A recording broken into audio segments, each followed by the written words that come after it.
this really is an honor for Bookhampton, RJ Julian, Wesleyan to welcome two brilliant foreign policy experts tonight.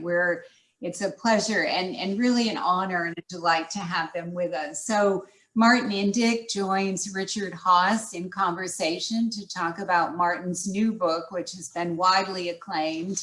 I'm going to put it up here, The Master of the Game, Henry Kissinger and the Art of Middle East Diplomacy. And it is more topical and timely than ever. Martin is, as many of you know, a distinguished fellow at the Council on Foreign Relations.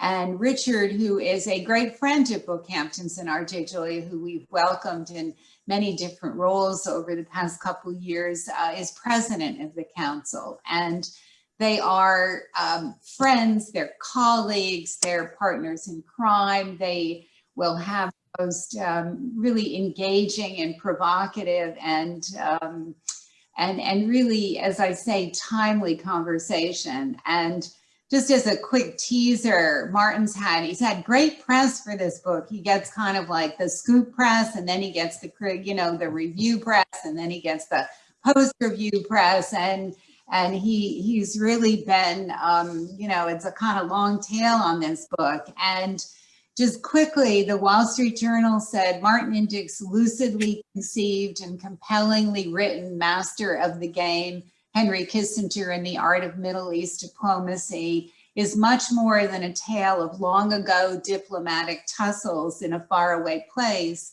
The issues surrounding Mr. Kissinger's approach to foreign policy remain current, and Mr. Indyk brings to the task of examining them his years of diplomatic experience in the Clinton and Obama administrations. His book deserves careful attention. And then Walter Isaacson, another friend of our bookstores, has blurbed, with his deep personal experience and his intimate understanding of the colorful players involved, Indyk conveys the drama, dazzling maneuvers, and grand strategic vision that characterize Kissinger's virtuoso negotiations. So we have a topic, a subject who's legendary, and we have two experts who are equally legendary. And so I can't wait for this to start. I welcome everyone, and especially thank you again, Martin and Richard, for being with us tonight. Well, thank you, Carolyn, and great to be with you. I was going to do what you did, which was read some of those reviews, but Martin, I'm not going to repeat the excerpts. They're one. Well, as Henry Kissinger would say, you don't need to, but I'd like you to. Exactly. I have review envy, so I can't quite bring myself to do it, but they are fantastic reviews and well-deserved. So Martin and I are going to have a conversation. Full disclosure, we're friends and we work together, so this will not be gotcha. What I will try to do, though, is get Martin to overcome his shyness, to draw him out on what is behind this book. So let's start with what I think is in some ways the necessary first question. Henry Kissinger has not been in the witness protection program, as best I can tell. He's been a rather visible figure in public life now for more than half a century. He's written more books than I've read, and he's been the subject of more books than I've read. So why, however many years ago, did you get up one morning and say, what I really want to do, what the world needs, is a book about Henry Kissinger and what he did in the Middle East? Explain what led to this. Well, thank you, Carolyn and Bookhampton and Julia and Richard especially for agreeing to do this conversation. And good evening, ladies and gentlemen. I decided that the world needed another book on Henry Kissinger because none of the many books that have been written, including his own, dealt specifically with the diplomacy that he engaged in as Secretary of State for 4 years in the Middle East. People know him, and many books have been written about Vietnam, Cambodia, Laos, détente with the Soviet Union, the opening to China, but very few people are aware of his successful diplomacy in the Middle East, where over the 4 years that he was Secretary of State, he managed to lay the groundwork for the Arab-Israeli peace process, as we've come to know it, and in the process, build an American-led order in the Middle East that has effectively kept order in the Middle East for some 30 years before it started to break down under others' leadership. So I thought it was worthwhile looking into that and telling that story. Also because I wanted to kind of unpack the idea of what happens in the negotiating rooms. What is diplomacy actually about behind those closed doors? Something I myself have experienced, you of course, Richard, have experienced it too, but very few people really understand it. And I wanted to use the master of the game, Henry Kissinger, the diplomat's diplomat, to demonstrate through the many conversations and negotiations that he had that are all available now in the archives and also in the Israeli archives, to really show people what Arab-Israeli negotiations led by American diplomats is really about. Say something, Martin, before we get into the substance about the process. When this is, how do you describe this? Is this a cooperative? It's not an authorized thing. Is it cooperative? Is it non-cooperative? Is it at times cooperative, at times non-cooperative? How do you describe? Say a little bit about the interviews with Henry Kissinger and the interaction between you in the course of this book. So I've known Henry Kissinger since the time that I entered government and first consulted him back in the early days of the Clinton administration. But I decided to write the book about 8 years ago, and he agreed to cooperate with that without any commitment on my part in any way. And we had a series of interviews, 12 in all, as well as a whole lot of informal conversations over the years, in which I was able to kind of compare the record with his own recollections of it. He's now 98, and he remembers in amazing detail, sometimes day to day, what happened some 45 to 50 years ago, which is pretty extraordinary in itself. But I said to him from the beginning, this is not going to be a hagiography. It won't have any credibility if it is. And he kind of went along with that. He wasn't very happy with the result because he's a very sensitive man, especially at the ripe old age of 98. I was worried about his legacy.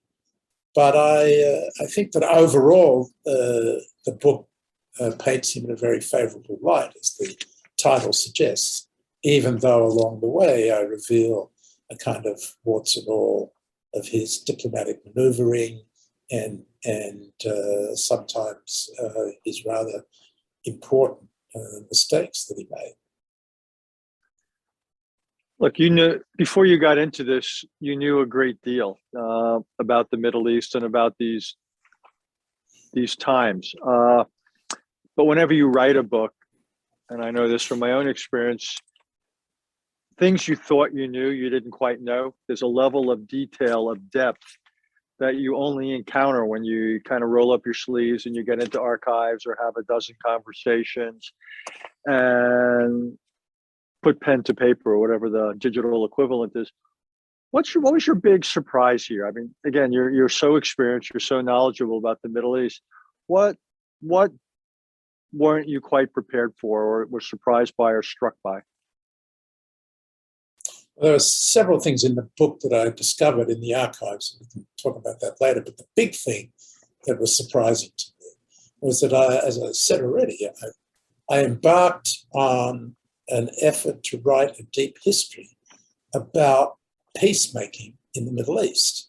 And I thought that that's what Henry Kissinger was engaged in for 4 years.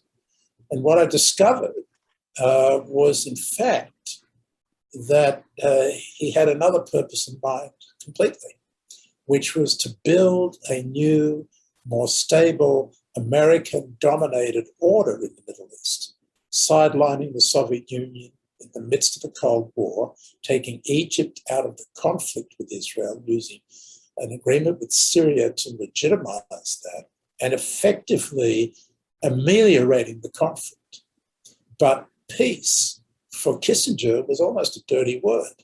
It was something which he was highly suspicious of because of his own experience with appeasement, Second World War, and his understanding from his study of history that the pursuit of peace with too much passion, too much energy, had the great danger of achieving exactly the opposite, which is to destabilize the order and to create war rather than peace. And so that was my big discovery, that order was more important than peace, and that a peace process, a Kissingerian peace process, was critical to legitimizing the order, but always approaching it in a step-by-step, incremental, gradual way, and not trying to force an end of conflict peace agreement. For fear, as he told me, sorry. So go ahead. And the reason for this, he explained it to me in my last interview with him.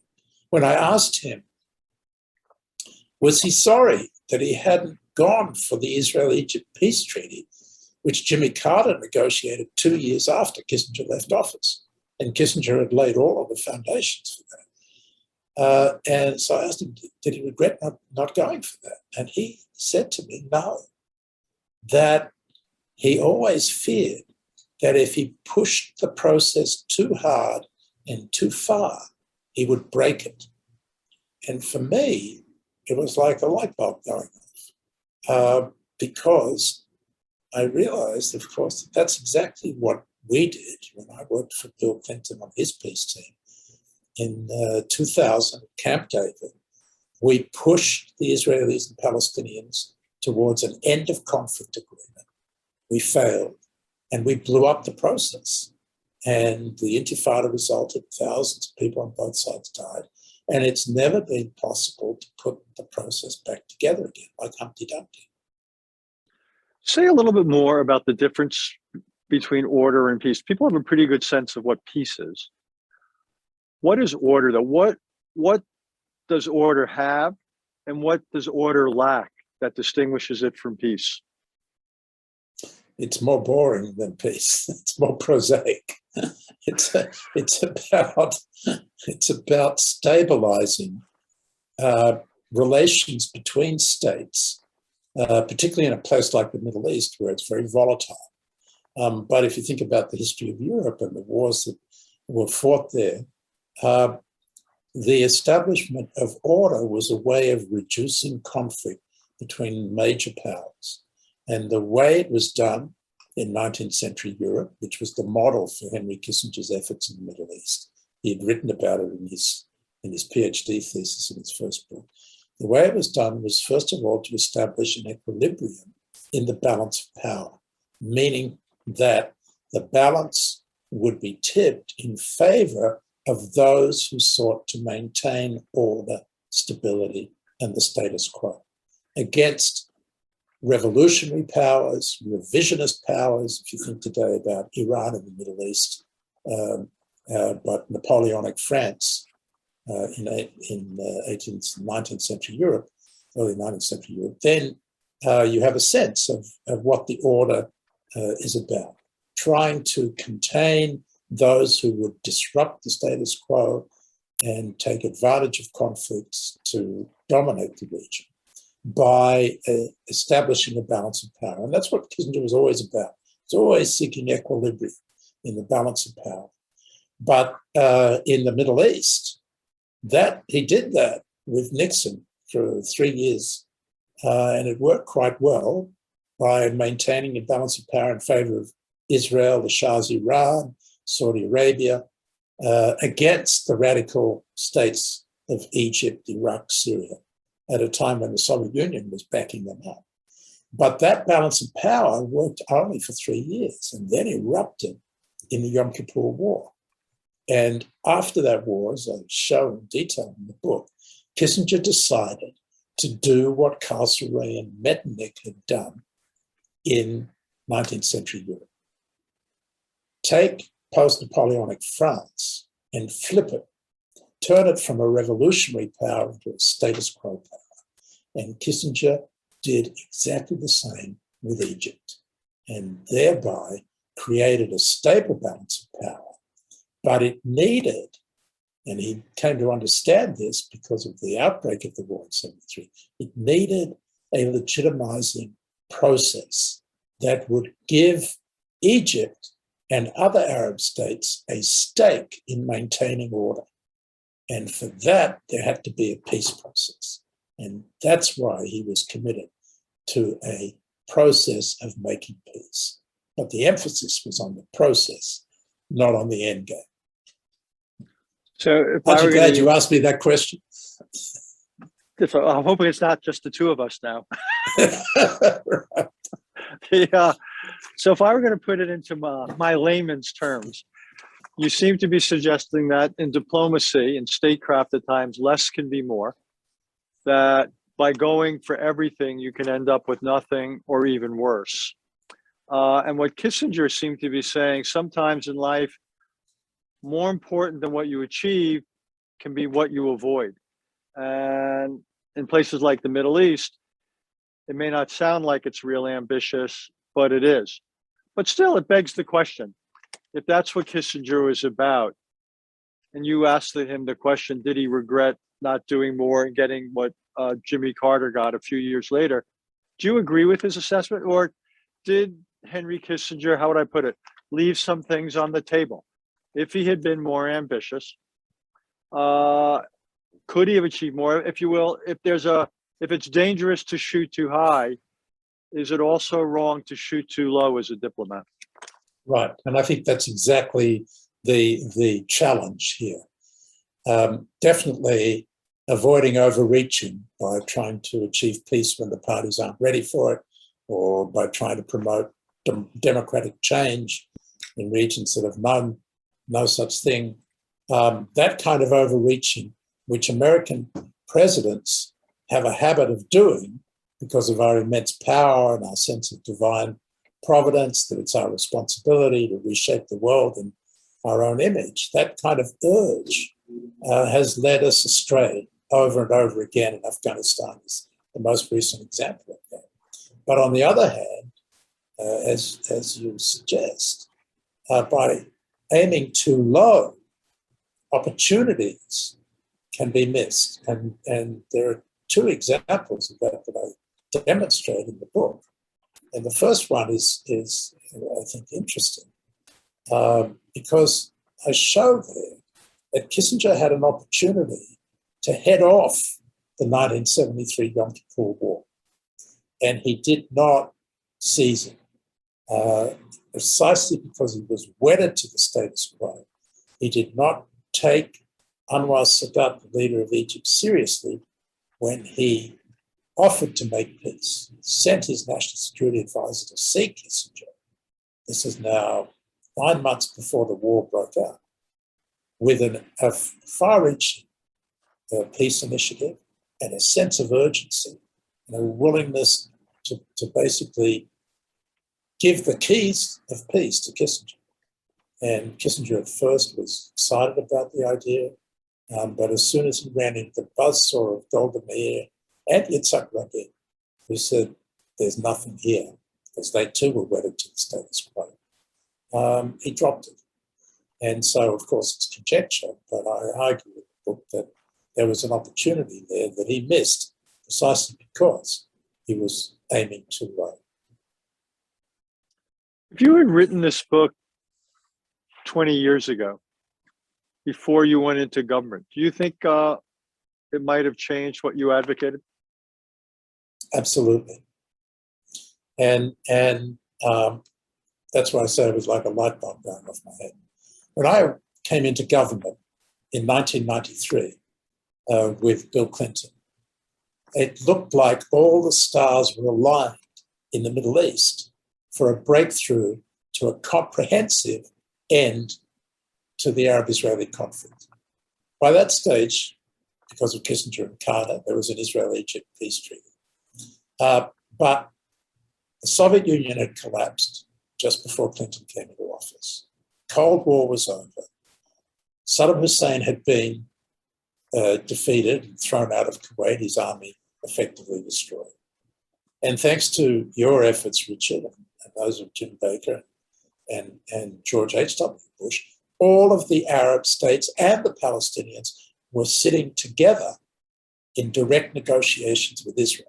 So everything was kind of lined up, the balance of power, the negotiating framework, everything was there. And I said to Bill Clinton in our first briefing on the Middle East, if you put your mind to it, you can have 4 Arab-Israeli agreements in your first term and we'll be done with the Arab-Israeli conflict. And he looked at me and said, I want to do that. And off we went. And at first, it seemed like my predictions were right. We had the Oslo agreements within 9 months. We had the Israel-Jordan peace treaty within 18 months. And it's not commonly known, but we had a deal between Israel and Syria in our pockets when Rabin was assassinated. And had we been able to do that deal, then essentially Lebanon would have made peace as well. The Arab world would have made peace. And for a moment there, we thought we were there, we were done. And that informed everything we did after that. This sense that we could end the conflict. Kissinger would have never gone for that. So let me go off script a minute because you mentioned something. World War I would have happened without the assassination of the Archduke Ferdinand. There was a lot of kindling that was there. And if it hadn't been that, it would have been something else. Was Rabin's assassination, though, something that truly changed history? That was in some ways he the indispensable man at that moment to make peace in the Middle East? And when he was murdered, that you didn't have somebody else who could essentially either deliver Israel or reach out to the Arabs and Palestinians, that there was something actually unique about that one man? Yes, definitely. And I do think the role of individual leaders is critically important in peacemaking. And everything you said is correct about Rabin, particularly his ability to bring his people with him, their trust in him as Mr. Security, the relationship of confidence that he had managed to build with Arafat, who was a very difficult character to deal with, the artful dodger, I used to call him. But Rabin had found a way to handle him, and they'd built a relationship of trust. But in a very Kissingerian way, Rabin was pursuing a step-by-step incremental approach, exactly as Kissinger had designed when he embarked on the American-led peace process. And this is a certain irony in this, because Rabin had battled Kissinger when he was prime minister the first time and had wanted more peace than Kissinger was ready to pursue at the time. Rabin was ready for a big step, and but he wanted peace from Egypt in return. And Kissinger said, that's not worth having. That's not reliable enough. You need to just go for some step that will be more tangible and reliable for you. So he basically forced Rabin off the approach of trying to achieve an end of conflict. And so when Rabin came to dealing with the Palestinians, he adopted Kissinger's approach. The Oslo approach was Kissingerian in its design. A withdrawal by Israel in 3 phases, no sacred timetable, as Rabin said, and no end game.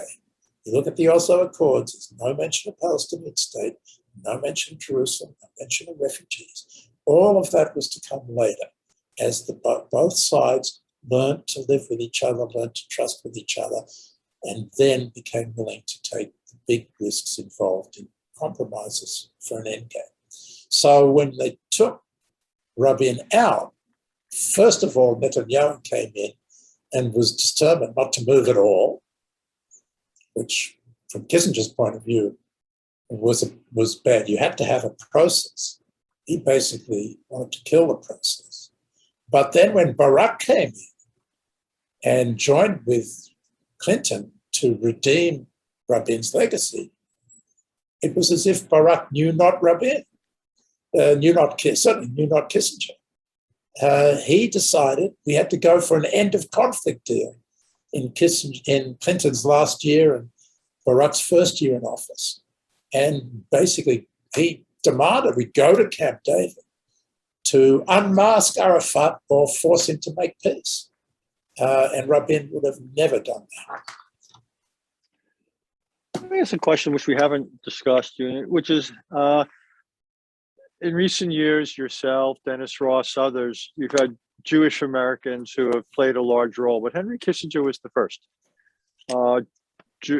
Like you, an immigrant, but a Jewish American who played as Secretary of State, who played a significant role in the Middle East. To what extent was that an asset or a burden, both with dealing with Israelis and with dealing with the Arab side? Is there a reason you excluded yourself from this list?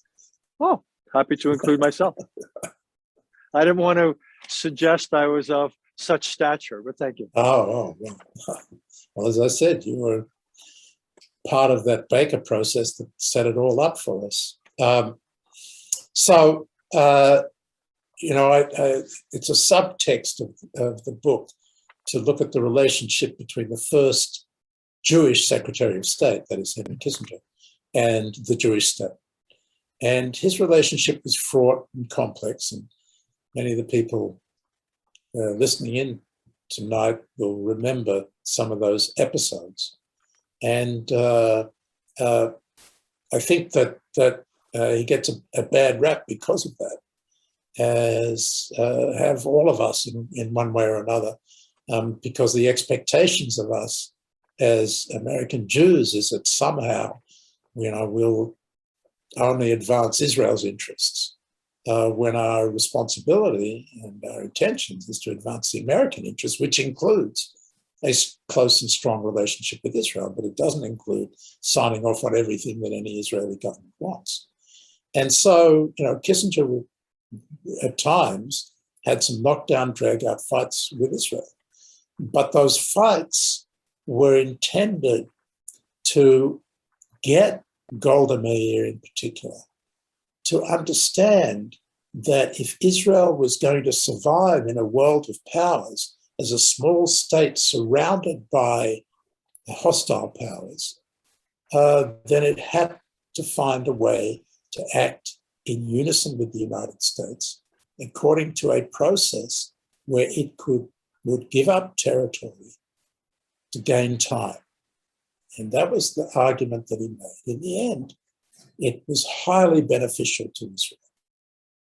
Not only did Israel get peace, but it also strengthened itself, reduced its isolation, became what it is today. And many of the reasons why it's such a strong power today had to do with the things that Henry Kissinger did that were little acknowledged. So I think that as a general principle, American Jews who come into the peace process, come into relationship with Israel, have a special sensibility for Israel, a genuine concern about its survival and well-being, and therefore have some level of trust with Israelis. But the Israelis are always suspicious that somehow, we're going to be either accused of dual loyalty and will then bend over backwards to go against Israel, or will seek to prove our bona fides by trading on Israel's concessions. And I think that's fundamentally misunderstood. The Arabs, on the other hand, and Kissinger was very wary about this, but he discovered that the Arabs liked him appreciated him precisely because they needed him to deliver concessions from Israel. And they thought as a Jew, he would be more able to do that than, in his case, his competitor, Bill Rogers, who was a high wasp. I just got a few more questions, and I want to open it up to people on the Zoom. You know, listening to you tonight, we've talked about Henry Kissinger, Anwar Sadat, Golda Meir, Yitzhak Rabin, and others. To what extent do you come away from all this with what, when I was a graduate student, we called the great man or great person approach to history, as opposed to history really comes from below and there's inexorable forces? Or do you actually believe that what makes history as much as anything is top down? It's extraordinary people who do extraordinary things at pivotal times. What's your take on that? Well, I think it's a combination of those circumstances. There's no question that Henry Kissinger's diplomatic virtuosity was critically important in shaping the new order that facilitated peace between Israel and the Arabs. And his concept and his ability to do that was critically important to the achievement. But he couldn't have done it alone. And he's the first to admit that Anwar Sadat in particular was a critical partner in this effort. He was a visionary, a real man of peace who had the ability to bring his people along. And in that sense, Golda Meir also was capable of making a decision, and Yitzhak Rabin too, and getting his people or her people behind him. So there's no question that in the story that I tell, these larger-than-life characters were essential to the achievement. But had there not, had Sadat not faced difficult economic circumstances that were driving him to upset the status quo, I dare say he wouldn't have taken the risk of going to war. And had Golda Meir not come off that war in a situation where she came to understand that relying on brute force alone and a deterrence in the balance of power was not sufficient to ensure Israel's survival, that war changed her whole view of how to go forward. So the circumstances of the time were critical partners, a partner to the leadership that these larger-than-life statesmen showed. It is interesting to listen to you here, and the idea of war as the midwife to peace, because it gave the Arabs a degree of confidence and it shook the Israelis up. And those were the prerequisites, if you will, of a different mindset that paved the way to some negotiation. We think of war and peace as somehow in opposition. In this case, they were actually in an ironic or some other complementary. Let me just ask one last question, which is not the book, but the lessons of the book, and apply them. Okay, so here we are. This administration came in. You had the so-called Abraham Accords, a degree of normalization, building on the Egyptian and Jordanian pieces. So it extended to the UAE, Morocco, I guess Bahrain. You still don't have the Saudis. And then obviously there was no emphasis whatsoever on the Palestinians. You have still the Palestinians divided between Gaza and the West Bank. You've got a coalition in Israel that even by Israeli standards is a cobbled together coalition. What are the lessons, if any, of this era of peacemaking, of the Kissinger approach to a Middle East now? Like, what would the logic, if you will, applied, what would it look like now to the task of diplomacy? Well, actually, it is a Kissingerian moment because the parties under the leadership of the United States have tried and failed repeatedly to end the Israeli-Palestinian conflict, starting in 2000, but it's been 4 presidents that have tried, including Donald Trump, with his deal of the century. all of which tried to address the end of the conflict. And all of them came up short. And now we have a government in Israel that's a strange left-right coalition that can't agree on how to deal with the Palestinians. So there's no one there to work with them, in effect. And the same on the Palestinian side for different reasons, a split between Hamas and Palestinian Authority, between Gaza and the West Bank. And the fact that Abu Mazen has lost almost all legitimacy means there isn't a leadership there you can work with for an end of conflict agreement. So in a way, fortunately, Joe Biden, who was vice president when I was envoy for Barack Obama and John Kerry in the last round of Israeli-Palestinian negotiations, when we tried again to end the conflict and failed. He saw it. Joe Biden saw it, how impossible it was. He's not going to try it. He's got other things to do, other problems, as we see tonight. And so, therefore, the situation is ripe, to steal a concept of your own, for a step-by-step incremental approach. Because we all know what the solution is out there, the two-state solution, but we have no path to getting there. So we have to build a path. And that's what Kissinger was about, a step-by-step incremental process. And lo and behold, Prime Minister Naftali Bennett is talking about taking steps towards the Palestinians. He has in mind economic steps. Kissinger always understood that there had to be a territorial dimension to the process. And so, therefore, there has to be some territorial steps. But there are steps that can be taken.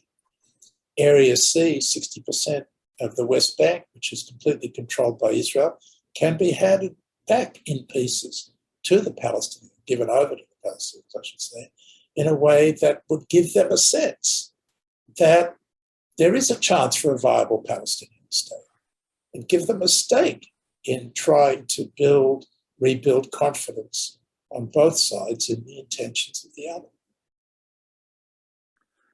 Listening to you, there's an important lesson here about how you need to scale your diplomacy to the nature of the situation. And what I hear you saying is you get into real trouble as a diplomat if you ignore certain realities and get too ambitious. On the other hand, you may squander certain opportunities if you're not sufficiently ambitious. And what's critical then is a brutally frank, realistic, accurate assessment of what you've got to work with. And then you want to match your diplomacy to that. And maybe over time, you can, if you make some success with step one, that can then take you to step two, which is, exactly. Yeah, and in no ways is that Middle East specific. That seems to me a pretty good recipe for just about anywhere. One last question, because I was told to go to 8:15, and uncharacteristically, I'll follow guidance. What, in your judgment, is the importance of the passage of time? There's you used the word ripen before. The idea that time and exhaustion, that it sets things up, that when people don't feel it, they feel the time is sort of on their side. They therefore aren't prepared to make compromises. But when they see the trends move away from them, or they just simply get tired of the conflict, they get tired of the status quo.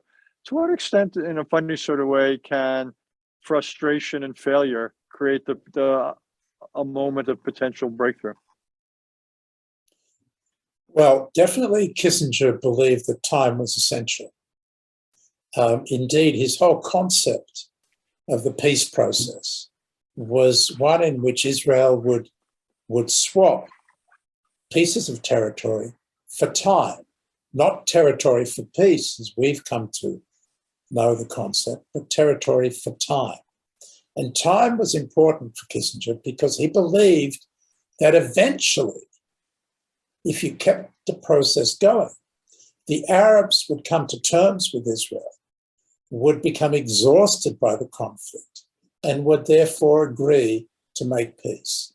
And time was important for Israel to reduce its isolation, to build its strength, the better to be able to make the difficult concessions, tangible concessions, that would be necessary when the Arabs were finally ready to make peace.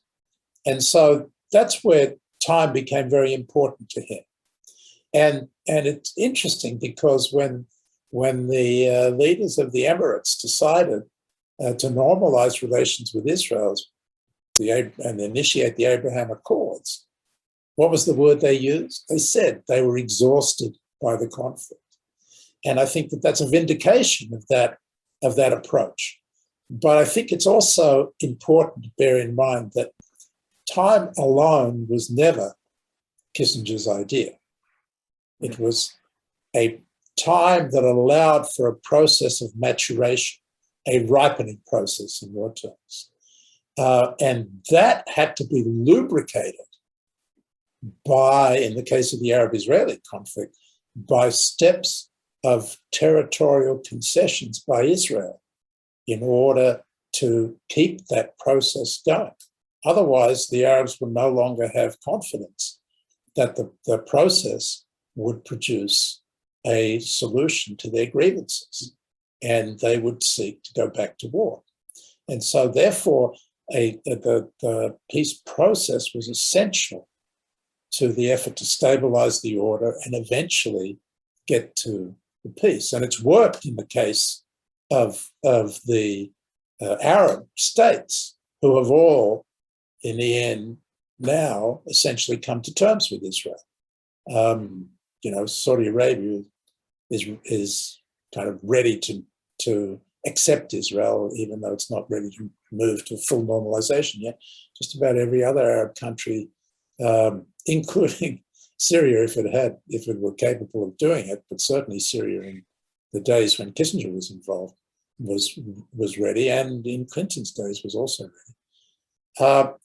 And so, therefore, that process has worked well with the Arab states. It hasn't worked well with the Palestinians. And that's because the process broke down and we haven't been able to move it forward. Over the last Israeli-Palestinian agreement, the Y Accords, was what? Was 1998. So it's 24 years ago. And since then, we've really not been able to move off the dime. And as a result of that, the Palestinians don't have faith anymore that the two-state solution is a solution for them. And the Israelis have lost faith that the Palestinians will ever become exhausted enough to end the conflict. So we have to find a way to get the process going again. And all of those people who say, well, we've had enough of process, now we need more peace, simply need a lesson in Kissingerian diplomacy. Hopefully they will read your book. Hopefully. Carolyn, let's go to some better questions from other people on the call. Yes, we have questions that have rolled in here from our audience. What is the best thing you can say about Benjamin Netanyahu? I apologize if I'm not pronouncing the last name correctly. Just call him Bibi. How informed was he by his upbringing in America? And do you think Israelis' foreign policy has changed since he was voted out of office? So Netanyahu was, I think, deeply affected by his American education and socialization in his formative years. He gave him a fairly unique ability to understand American politics and to play in it. And he was very effective, particularly with Republicans. He modeled himself on Ronald Reagan. He was deputy chief of mission at the Israeli embassy in Washington in the Reagan years. And so he managed to develop a special appeal for Republicans who loved him. And they used to joke about him, but they wished he would run for president on the Republican ticket. So I think that was the influence it had. Was he understood how to play in the American political game. Here was a case which had overreached, where he thought that he could take on Obama and beat him, and he failed.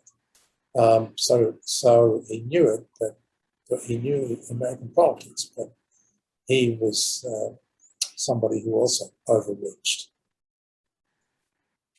You recently starred in the great documentary, The Human Factor. It's such a great film, but didn't find its audience really. What do you think is the reason? Did the world lose interest in Israeli-Palestinian conflict? The reason is actually that Martin and certain actors were not identical twins, and that's what really held back the viewership. But it's a brilliant film, and Martin's role in it. Speak to it, but I'm just well, thank you.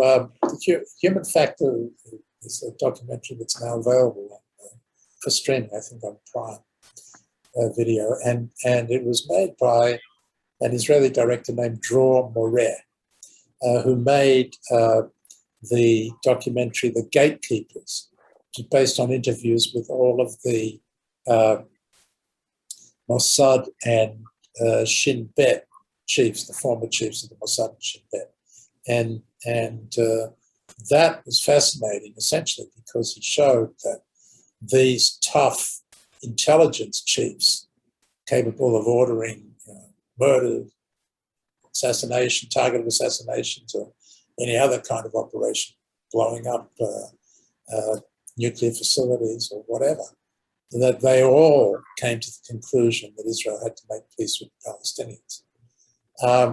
So Dror decided to make this movie about the American peacemakers, the team, Dennis Ross, Aaron Miller, Dan Kurtz, and myself, Kamal Halal, and Rob Malley, who tried to make peace between Israel and the Palestinians. And it's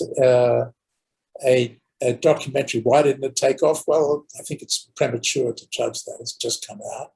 A lot of people are watching it. It's had very good reviews. But in the end, I think there is something to the notion that people have grown tired of the Israeli-Palestinian conflict and tired of the kind of hopelessness after, as I said, 23, 24 years since the last Israeli-Palestinian agreement. And there's a sense of kind of stalemate in which people have lost hope, not just on both sides, but around the world and here in the United States, that peace is actually possible between Israelis and Palestinians.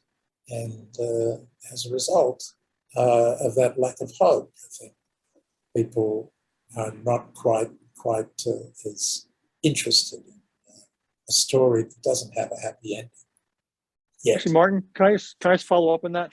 To the extent the world has grown weary of the Israeli-Palestinian issue, the Middle East, to what extent does that potentially become a spur to local peacemaking? Or to what extent does that mean it doesn't get the attention, it loses its urgency, and it's more likely to drift? What's your sense of world weariness and its impact? Yeah, I think that it's the latter. That is, and you see it, that the Arab states have grown weary in particular, and they've decided to settle with Israel and essentially leave the Palestinians to their own devices. And you would think that would wake up the Palestinians and say, gee, we better get moving, we better re-engage with Israel, we better look at changing our positions and try to get what we can, try to win back the Arab support by showing that we're actually engaged and willing to take risks. But it's had the exact opposite effect. And I think that is a product of the weakness of the Palestinian side and the divisions amongst the Palestinians and a sclerotic leadership, a gerontocracy that's incapable of bringing young blood into the political process there. And so there's a kind of deterioration, stasis that only compounds the weariness And the young people on the Palestinian side have lost faith as well. So they don't press their leaders to move to make peace anymore. They've kind of abandoned the hope of an independent Palestinian state. And now they demand, equal rights in Israel, which I don't think they're ever going to get. And so it's just another rabbit hole.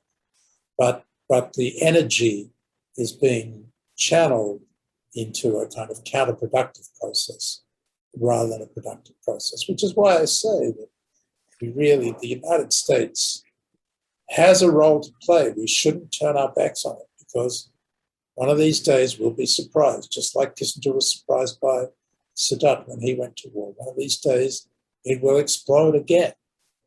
And so we need to find a way, even though we're engaged in so many other things, whether it's countering China's rise or dealing with climate change, we need to find a way to encourage a step-by-step incremental process that will start to rebuild confidence and give people on both sides hope that peace is possible. Another question we have here. Do you think the process of peace over time by Israelis giving up land on more than one occasion makes the population and extremists more angry and gives them time to thwart the process? Yes, that's a very good question. And it is the irony of the territory for time that Kissinger introduced and sold to the Israelis. And he convinced them. It wasn't easy to convince them to give up territory, but he did. And he sold them on this idea of giving up territory for time. And if you look at Israeli action since then, you can make the argument that Menachem Begin gave up all of the Sinai for peace with Egypt, but also to make it a separate peace, which gave him time to consolidate Israel's control in the West Bank. Similarly, Arik Sharon gave up Gaza, the better to hold on to the strategic parts of the West Bank that he thought were critical. And territory for time led to a situation in which Israel used the time to tighten its grip on the territory of the West Bank through the settlement exercise. When Kissinger left office, there were 1,600 settlers. Today, there are something like 466,000 in 131 settlements. So that territory for time ended up creating a situation where it has now become almost impossible to imagine that the West Bank territory will ever be given up. I think there are ways to see that it can be done, but certainly the irony of Kissinger's process, and it certainly was not his intention, is that the Israelis have now tightened their grip so strongly in the West Bank that loosening it and giving it up will require another Kissinger. I hope it won't require another war as well. Well, we're just about at that time, gentlemen. Is there any other questions you had, Richard, before we start to wrap up for the evening? One last question, Martin. First of all, this has been great, so thank you. And Thank you. you and I have had a lot of conversations about the book. And each time we do it, I learn something, and I hear different things. So it's great, and it's no surprise that the book is doing as well as it is. To what extent is this book also for people who really don't care much or know much about the Middle East? What does this say about diplomacy as opposed to the Middle East? What are the lessons of statecraft that might make sense for Asia or Europe or Latin America or Africa or anywhere else? So I think that part of the reason why I named it Master of the Game is that Kissinger is a very good model that's worthy of study because he approached the world and America's role in it with a strategic concept. And that's quite rare in post-war American foreign policy. Kissinger, Brzezinski, many ways were the last of the strategic thinkers that shaped American foreign policy. After them came lawyers. James Baker was a very good tactician, a very effective tactician. But he I would have wasn't put a Brent strategic. Scowcroft. I would have added Yes. Brent Scowcroft to your list as Yes. another non-lawyer. That's true, exactly right. And of course, a disciple of Kissinger. Before he became National Security Advisor in his own right, he was Kissinger's deputy. So it's that strategic approach to the world, which, you know, as I point out in the book, has its downsides, definitely. But it is a way of approaching the world and using America's immense power to shape diplomacy and shape the order in the world in a way that I think is very important. And there are a lot of lessons to learn. We've discussed some of them about the challenge of how to build an order, how to have a legitimizing process like the peace process, and how to avoid overreaching that applies in today. Joe Biden comes into office with a kind of skepticism about peace like Kissinger, who has withdrawn from Afghanistan the way that Kissinger and Nixon withdrew from Vietnam, who is facing a geostrategic challenges in terms of China's rise and Russia's assertive policies. And it is in many ways a kind of Kissingerian moment in which Biden is now committed to relentless diplomacy because he doesn't have the ability to commit US forces to the ground in regional conflicts in the way that previous presidents did, and rather rashly. And so if you want to see how relentless diplomacy helped to promote American interests in a unstable and volatile part of the world, when American leaders didn't have the ability to put boots on the ground, you should read this book, because that's exactly what Kissinger did. It was a time very much like today. Oh, by the way, it was also a time of internal upheaval in the United States, the impeachment of Richard Nixon. So I think that there's much that can be applied from what Kissinger did with his diplomacy in the 1970s to the challenges that the United States faces today. Thank you both so very much, Martin and Richard. It really has been our distinct honor and absolute pleasure to host you this evening. And Martin, thank you and congratulations again on this important and timely new book. I couldn't agree more. Holidays are coming up. It's a book to keep for yourself. It's a book to also gift to the important people in your life. It's absolutely a book that needs to grace everyone's bookshelves. Master of the Game, out now. It is available in store or online at Bookhampton, RJ Julia, and Wesley and RJ Julia. And don't forget, book plates, signed book plates are available while supplies last. So don't hesitate. And as always, we thank you all for supporting your local independent bookstores. We hope to see you at the next event. Have a great night, everyone. Thank you. Thank you, Dana. Thank you, Richard.